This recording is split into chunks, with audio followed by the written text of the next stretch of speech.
Reading is an important part in our lives. It teaches us something new and shows us the lives of these characters in different worlds that is really interesting and entertaining to see. But sometimes reading can also be kind of hard, especially if you're new to it or if you're in a reading slump. In this short video, I'm going to show you my tips on how to navigate and read more books. Number 1, read what you want to read.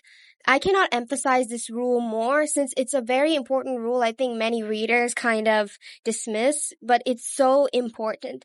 Many people fall out of reading. Like, for example, you're a girl who loves reading all day back in school and you have this teacher who just makes you read things you don't want, like forces you to read things, and you just get bored, you get frustrated, and since you associate reading as a chore, you start dropping it entirely. But you can read whatever you want, whether it's like fantasy, literature, or dystopian, or anything else really. Read what you want. Number 2, don't force yourself to read.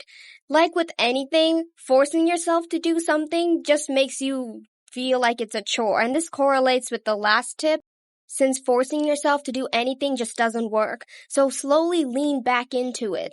Whenever you feel like it, then do it. Don't make it feel like it's something you have to.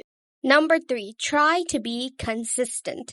Like I said in my writing video, consistency is key. And this doesn't mean you have to read every single day or every time or read 100 books a year. Just read small, 1 page a day, 10 minutes every week. That's enough and more than you know. Number 4, have a comfort genre or author. This tip really helps me when you're in a bad reading slump and you just can't read anything. And this happens to me often. So for example, my comfort genres are fantasy and contemporary romance, and comfort authors, Abby Emmons and Holly Black. I can read their books, whatever new came out, and just get back into reading. Number 5, don't feel discouraged if you DNF a book. This is actually a hot take in writing and reading world, and DNF for context means did not finish, but many readers feel guilty when they did not finish that popular book everybody loved, and they think it's a thing that they have to finish in order to be called a reader. If you do not like a book, then don't finish it. It's alright. It's okay. It's not made for you. Even I have DNF'd many books in my time, and it's just a normal part of the reading process.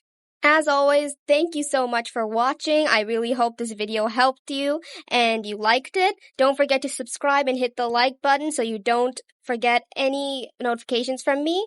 And just before we go, I've recently opened my channel membership where you can be part of the Bookish Club and really support me. So that's all for today. And thank you so much for watching once more. And that's all for now.